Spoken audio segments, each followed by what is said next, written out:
কয়েকদিন ধরে খুবই বিচলিত বোধ করছি।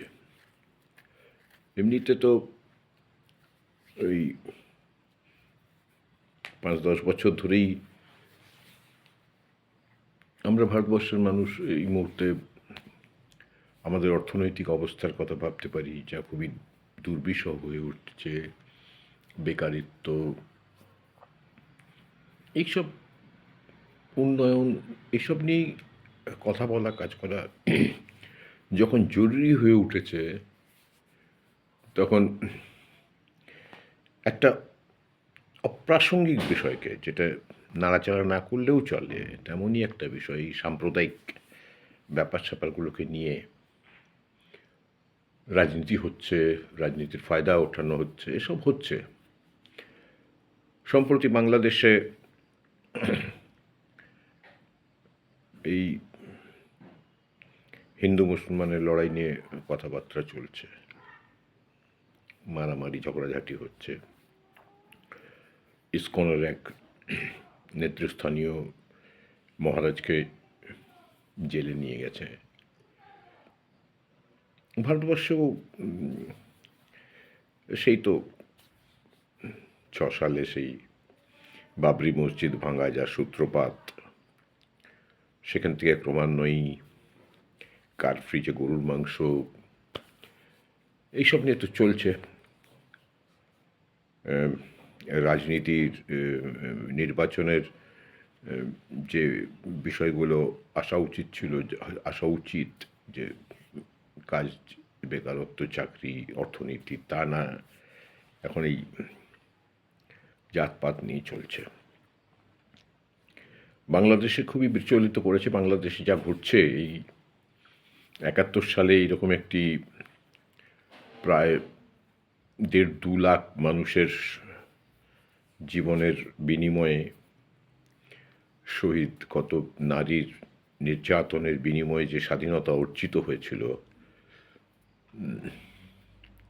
যে গণতান্ত্রিক ত্রুটি ছিল, কিন্তু তাতেও যে গণতান্ত্রিক অবস্থাটা ছিল, সেটা এই যে সব অগণতান্ত্রিক আন্দোলনের মাধ্যমে একটা নির্বাচিত প্রধানমন্ত্রীকে, বাংলাদেশের অর্থনৈতিক সামাজিক যে অবস্থার কথা আমি একটু আধটু জানতে পারি, তাতে এগুলো ঠিকই, এই তার চেয়ে অনেক বেশি একই রকম অপরাধ আছে কেন্দ্রীয় সরকারের, আমাদের রাজ্য সরকারের, দুর্নীতি, স্বজন পোষণ, ওখানেও তাই আছে, কালোবাজারি, সব আছে ওখানে।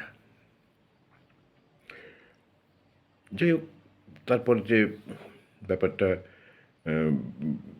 সরকার বদলের পরে মানুষ ভালোভাবে বাঁচতে চেয়েছে, একটা অ্যাডহক গভর্নমেন্ট তৈরি হয়েছে, তদারকি গভর্নমেন্ট তৈরি হয়েছে, তার নেতৃত্বে নির্বাচন হবে, একটা প্রক্রিয়া হলো।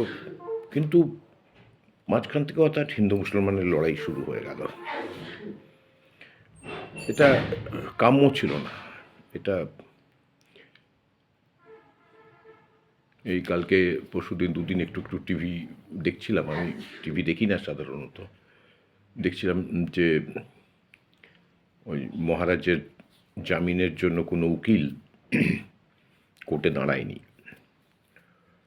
সরকারও কোনো উকিল প্রোভাইড করেনি, করার কথা নয়, কারণ কোনো গণতান্ত্রিক সরকার থাকলে এই ব্যবস্থাগুলো থাকে, কিন্তু কোনো গণতান্ত্রিক সরকার না থাকলে এই ব্যবস্থাগুলো থাকে না।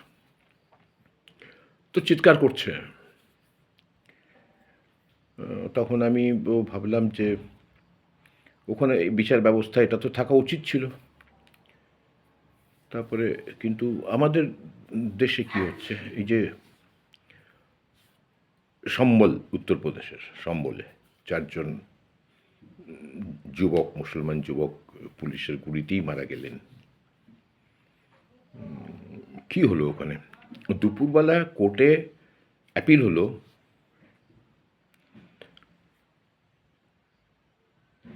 উল্টো দিকের লোকজনকে বলার সুযোগ দিল না কোর্ট। 3টের সময় অর্ডার পাস হলো সমীক্ষার, 4টার সময় সার্ভে করতে চলে গেল 5টার সময়। এটা কি ধরনের বিচার? আবার এখন আজমির শরীফ, এই মহিউদ্দিন চিশতির তৈরি করার, তিনি শান্তি সাম্যের কথা বলেছেন, শান্তির কথা বলেছেন, সহ অবস্থানের কথা বলেছেন ভারতবর্ষে। সেখানে একটা কেস করেছে, ওখানকার আজমির কোর্ট সমীক্ষার অর্ডার দিয়ে দিয়েছে। এই সবই হওয়ার কথা ছিল। আমাদের প্রাক্তন প্রধান বিচারপতি আমাদের বলেছিলেন না, ওই যে উপাসনা স্থল ৪৭ সালের যে নিয়ম, উপাসনা স্থলের যে আইনটা ছিল সেটা নাকি খুব ঢিলাঢালা, ফলে এমন একটা পর্যবেক্ষণ দিয়েছে তাতে এই ঝাঁপি থেকে সব কেউটে বেরোতে আরম্ভ করেছে। এখন যারা বলছেন না, যারা ওই মসজিদের নিচে শিব মন্দির ছিল, তাদের আরেকটা কথা আমি স্মরণ করিয়ে দিই যে ভারতবর্ষে একসময় বৌদ্ধ ধর্মই প্রধান ধর্ম ছিল ভারতবর্ষের। প্রায় ৮৪,০০০ ওদের মঠ ছিল। এই সনাতন হিন্দুপন্থীরা এই বৌদ্ধ ধর্মটাকে ভারতবর্ষের থেকে উৎপত্তি হয়েছিল, কিন্তু ভারতবর্ষ থেকে উৎখাত করে দিয়েছিল, এবং সব মঠ টটের উপরেই এরা মন্দির তৈরি করেছিল। ওই যে মোহন ভাগবত আছে না, বলছিল বেশি খোঁড়াখুঁড়ি করো না, বলেছিল একটা মিটিংয়ে। কারণ উনি জানেন এই বেশি খোঁড়াখুঁড়ি করতে গেলে এই শিব মন্দিরের নিচে আবার কোনো বৌদ্ধ মন্দির না বেরিয়ে যায়। কি দরকার? সবাই ভারতবর্ষের যেসব মনীষীর ছবি আমরা ঘরে রাখি, আমরা যাদেরকে মনে করি যে ওনারা আমাদেরকে দিশা দেখিয়েছেন, তারা যা যা বলে গেছেন আমরা তার বিপরীতে যাচ্ছি কেন? রবীন্দ্রনাথ কি বলেননি, দিবে আর নিবে, মিলাবে মিলিবে, যাবে না ফিরে, এই ভারতের মহামানবের সাগরে তীরে, বলেনি? এই কিছুদিন আগে দূরদর্শনে প্রায় এটা চলতো, এখন আর চলে না। ভারতবর্ষের সব বিখ্যাত লোক, ভীমসেন যোশী, লতা মঙ্গেশকর, সুচিত্রা মিত্র, রবিশঙ্কর, নীরেন্দ্র চক্রবর্তী, পিটি ঊষা, কপিল দেব বলতো না, মিলে সুর হামারা তুমারা, সুর মিলে তো সুর মিলে সুর বনে হামারা। কোথায় গেল? একদিন রামকৃষ্ণ দেবকে কোথাও তাদের মন্দিরে খুঁজে পাওয়া যাচ্ছে, সবাই খোঁজাখুঁজির পরে দেখলেন যে রামকৃষ্ণ দেব একটি মসজিদ থেকে বেরিয়ে এলেন। কি বললেন? ওখানেও ভগবান, এখানেও ভগবান, যত মত তত পথ। মা সারদা বললেন যে বাসুদেবও আমার ছেলে, রহিমও আমার ছেলে। এই কিছুদিন, 2 দশক, 3 দশক, 4 দশক আগে রামায়ণের এরকম একটা হিট সিরিয়াল হলো,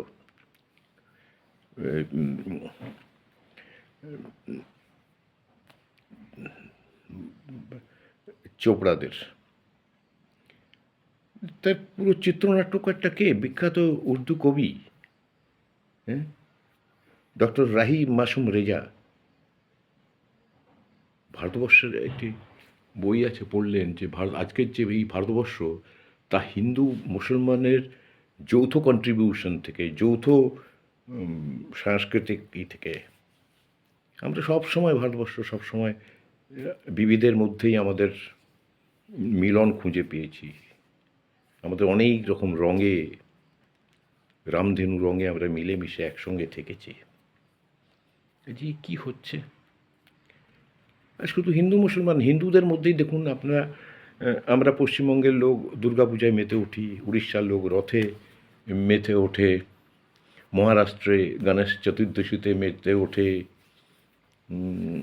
দক্ষিণ ভারতে পোঙ্গালে মেতে ওঠে, পাঞ্জাবে বৈশাখীতে মেতে ওঠে, আসামে বিহু উৎসবে মেতে ওঠে। তা আমরা ভারতবর্ষের লোকজন বিভিন্ন রকমভাবে মাতি। কি হয়েছে? এইসব যে আমরা করছি হিন্দু মুসলমান, এই আমরা কি নিজেদেরকে পাকিস্তান যেরকম একটা দেশ তৈরি করতে চাইছি? পাকিস্তানের মানুষ ভালো আছে, পাকিস্তানের অর্থনীতি ভালো আছে। বাংলাদেশ একটা জায়গায়, একটা সুস্থির একটা জায়গায় মোটামুটি তৈরি হচ্ছিল, সেখান থেকে চলে গেলেন, সরে এসে এইসব আরম্ভ করেছে। ভারতবর্ষের যে এই যে গত 10 বছরে যে মুসলিম বিরোধী একটা জিগির উঠেছে, তার প্রতিফলন ঘটছে না তো বাংলাদেশে? যদি আমি না সই, লোকজন সইবে কেন? তাই আমি আবার বলবো যে আমরা এই যত বাংলাদেশে এসব হচ্ছে না, যত এখানে চিৎকার করছে, আসলে এটাও এক ধরনের মৌলবাদ। মৌলবাদরা কোনো, তাদের কোনো ধর্ম নেই, তাদের কাছে ব্যবসা আছে। এই দেখুন, কত বড় একটা ঘটনা ঘটে গেছে কালকের লোকসভাতে। ব্যাংক বেসরকারীকরণ করার বিল পাস করে নিয়েছে। মানুষের মধ্যে কোনো কথা, কোনো জায়গায় কোনো কথা নেই। হাজার হাজার কোটি কোটি যারা অবসরপ্রাপ্ত কর্মচারী কিছু তাদের সঞ্চয় ব্যাংকে জমা দিয়ে দিন যাপন করছে, দিনের পর দিন সুদ কমিয়ে এনেছে, এবার সে টাকাটাও আদানি আম্বানিরা নিয়ে চলে যাবে। মানুষের মধ্যে কোনো প্রতিক্রিয়া নেই, কোনো কথাবার্তা নেই। তাই বলছি, আমাদের ভারতবর্ষ মানে রবি ঠাকুরের মধ্যে নজরুল, রবিশঙ্কর আর আলী আকবরের যুগলবন্দি, গণেশ পাইন আর মকবুল ফিদার রঙিন ছবি। না, এগুলো সব আমি আজকে গণশক্তির এই একটি সম্প্রীতি আমাদের ঐতিহ্য, সেখান থেকেই অনুপ্রাণিত হয়ে এই ব্যাপারটা বলছি। তারা বোল্ড লেটারে লিখেছে, চারিদিক থেকে জর্জরিত মানুষকে, মানুষের মাথা ঘুরিয়ে দিতে মসজিদ মন্দির বিতর্ককে সামনে এনে এক সম্প্রদায়ের বিরুদ্ধে অন্য সম্প্রদায়কে খেপিয়ে তোলার চক্রান্ত চলছে। আরও অনেক রকম কুটকাচালির সমস্যা খুঁচিয়ে তুলে ঘা করার চেষ্টা হচ্ছে। ভারতীয় সভ্যতা সংস্কৃতির সুমহান ঐতিহ্য, বৈচিত্র্যের মধ্যে ঐক্য ভাবনা আজ আক্রান্ত। আসুন আমরা সবাই একটু বিষয়টা নিয়ে চিন্তা করি।